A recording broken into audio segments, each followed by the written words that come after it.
Okay. State the significant figure. State the significant figures. I am giving some numbers.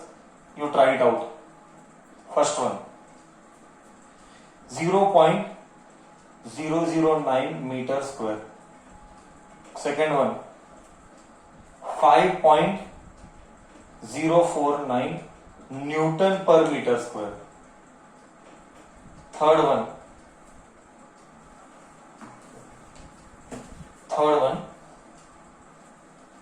0.1890 gram per centimeter cube. Fourth one, 1.90. Okay, I did not teach you this. 10 to the power 11 kg. I did not teach you this. I'll talk about this. Fifth one, 0.020800. This is going to be interesting one. Meters. And sixth one, 5.308 joules. Now I am excited. I'll give 1 minute time. I will be patient. You solve all. Then you verify all. Till then, I'll drink thoda sa pani. This only will come for exam. Exam में यही आएगा. And then I will teach you operations का one operation का method. And then I will teach you one operations का. Okay? And then I'll teach you one operations का. You can have a look. चलो. Just give me 1 minute. पानी P के आया मैं.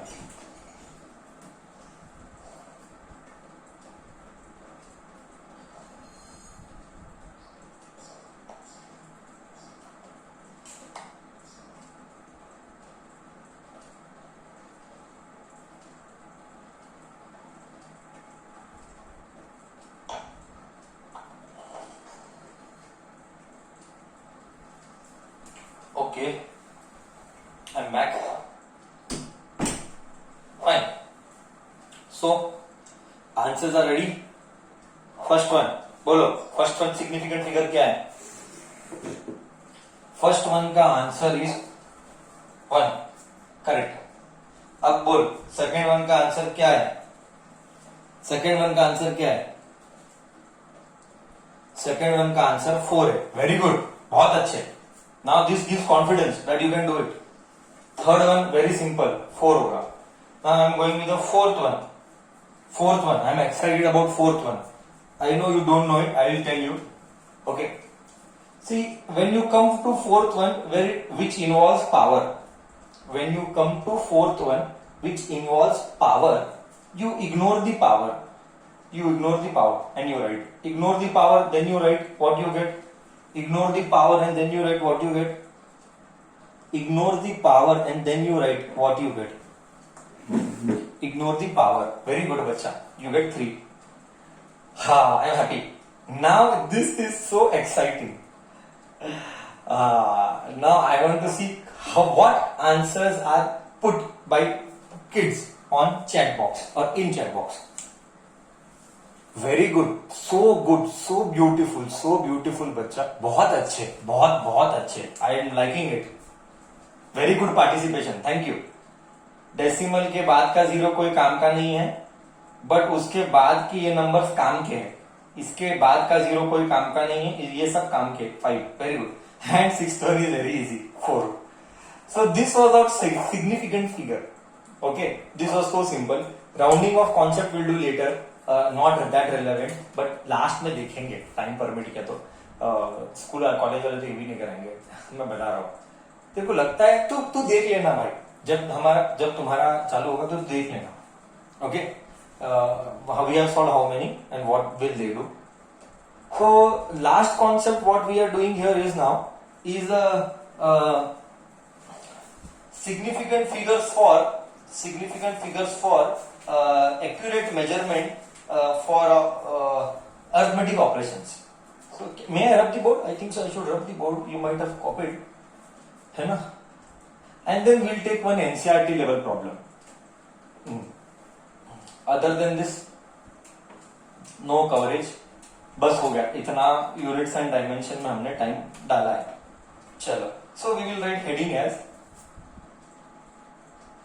Arithmetic operations,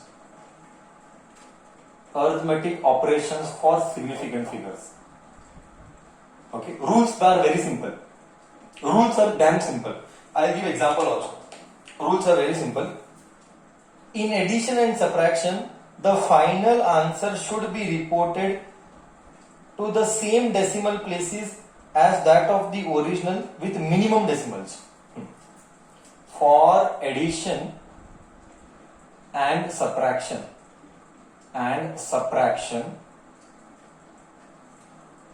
the result should be reported. Don't worry, when you get example, no, you'll understand better. English में interpret करना becomes a bit difficult. When you do it this in with an example, you will understand better. Okay. For addition and subtraction, the result should be reported in,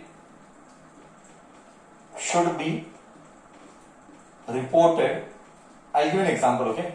Should be reported to the same number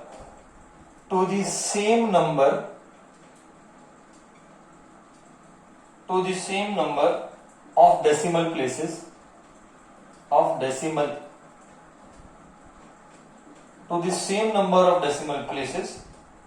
as that of original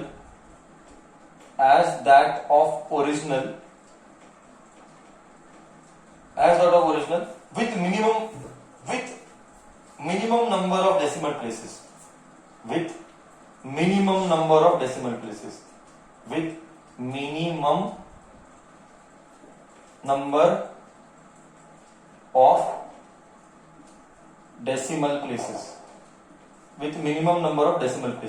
okay, यानी क्या? Will take one example. NCERT का मिलता है क्या? NCERT का लेता हूं, नहीं एनसीईआरटी का नहीं मिल रहा है, मैं एक सादा लेता हूं। Okay, example 7.21 plus 12.141 plus 0.0028। बच्चा, इन सब का एडिशन कितना है? अब तू मेरे को बोल, इन सब का addition, no need, I do directly. इन सब का एडिशन आता है 19.3538। अब ये आंसर ऐसा नहीं लिखना है। अब रूल्स पढ़। For addition and subtraction, the final result should be reported to the same number of the decimal places as that of the original with minimum number of decimal places. Sir, इन सब में सबसे minimum decimal place कितना है? इन तीनों में, ये तीनों ओरिजिनल, ये ओरिजिनल, इन तीनों के ओरिजिनल में से सबसे मिनिमम वाला डेसिमल प्लेस कितने का है? 2 का है। 2 का है तो फाइनल आंसर क्या लिखूं? बराबर बोला, 2 का है तो मैं फाइनल आंसर क्या लिखूं? बहुत अच्छे, बस ये हो गया। फाइनल आंसर लिखो 19.31। दैट्स इट, कहानी खत्म। इजी है डिफिकल्ट? बोल, कहानी गया? सबको कहानी गया?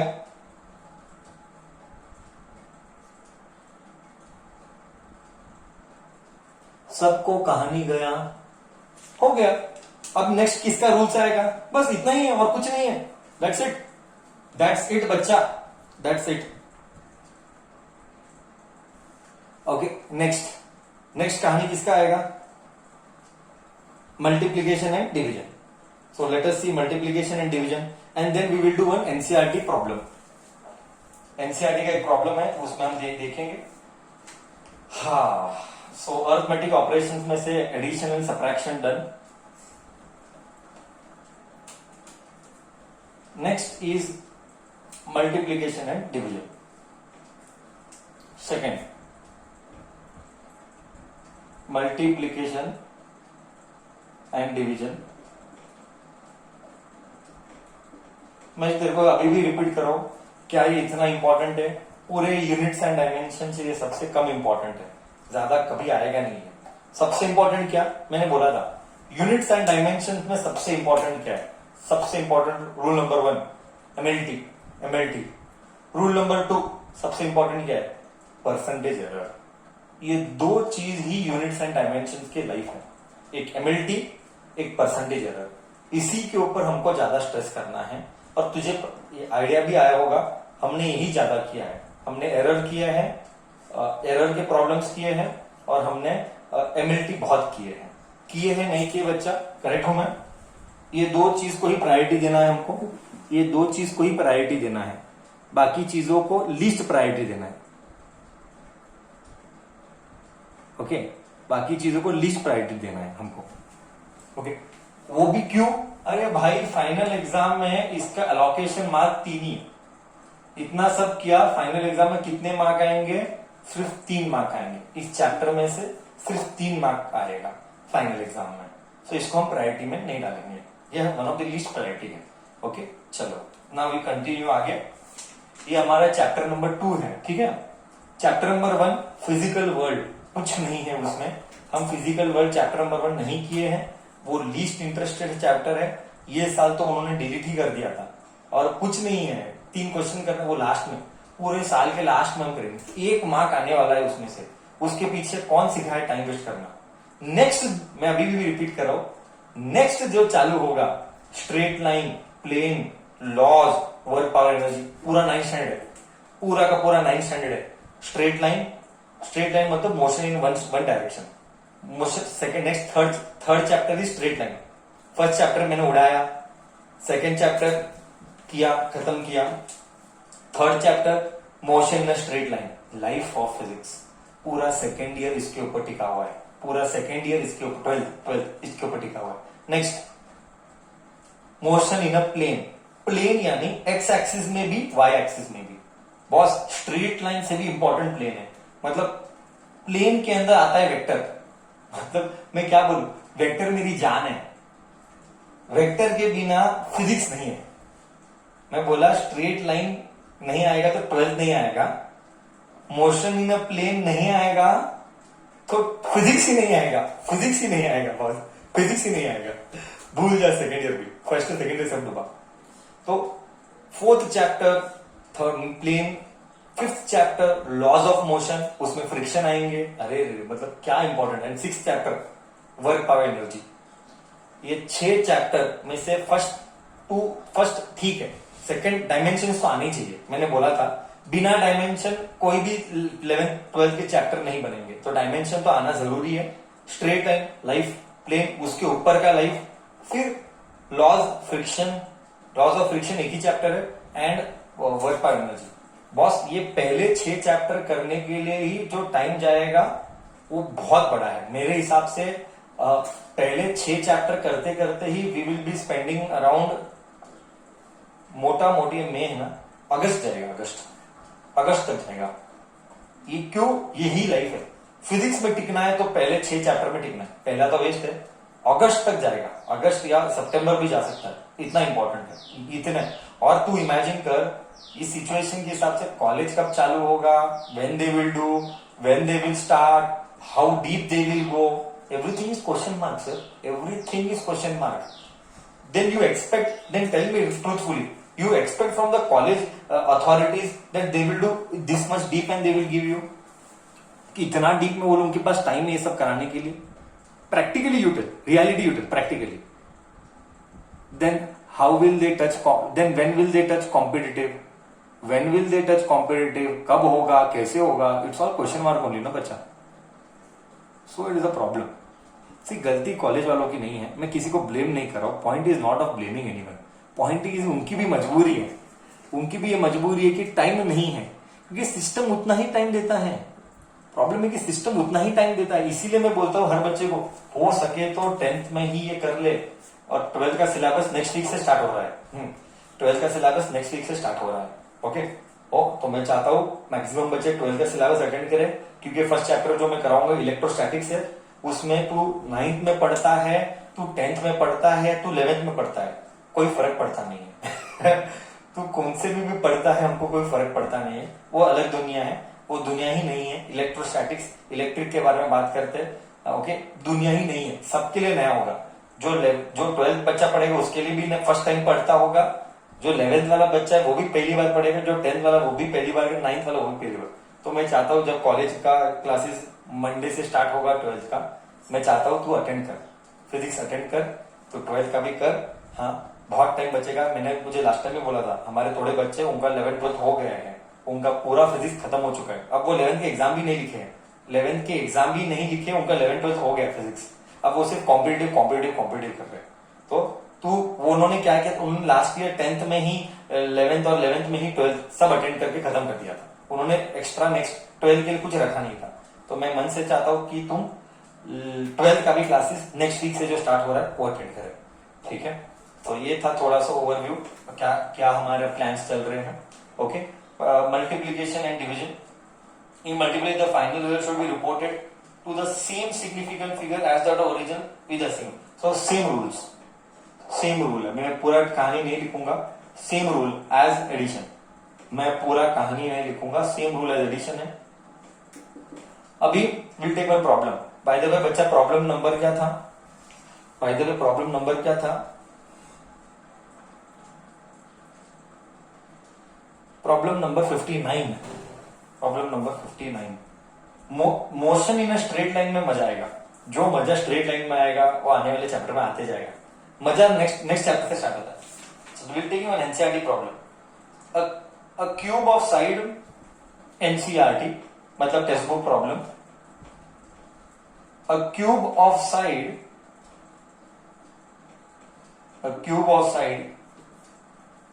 7.203 meter. What are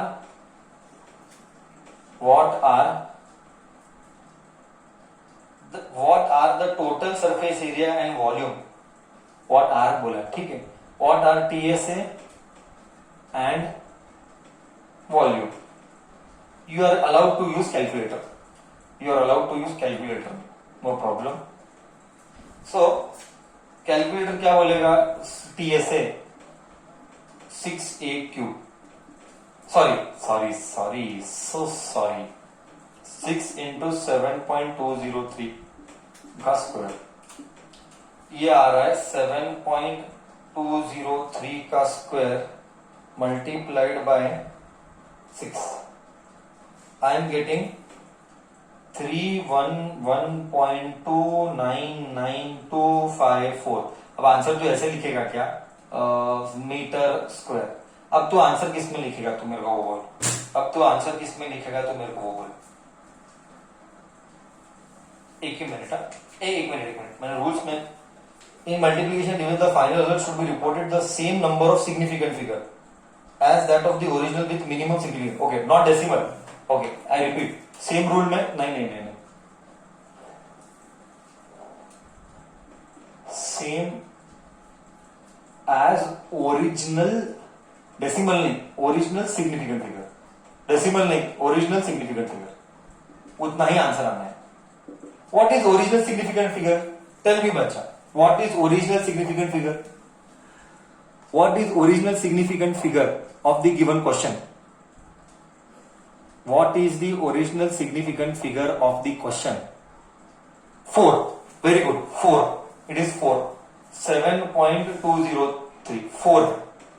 तो फाइनल आंसर भी 4 में आने का, सो क्या आएगा?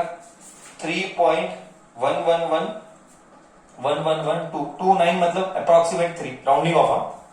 29 को राउंडिंग ऑफ करके 3 लिख रहा है मीटर स्क्वायर। तुझे समझा?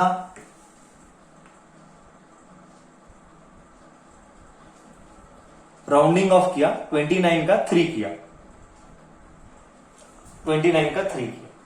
Right? Okay, and last one TSA के बाद वॉल्यूम। तू अब समझ गया क्या बोलेगा सर? अब वॉल्यूम इज ए क्यूब, 7.203 का क्यूब। कैलकुलेटर यूज करना अलाउड है।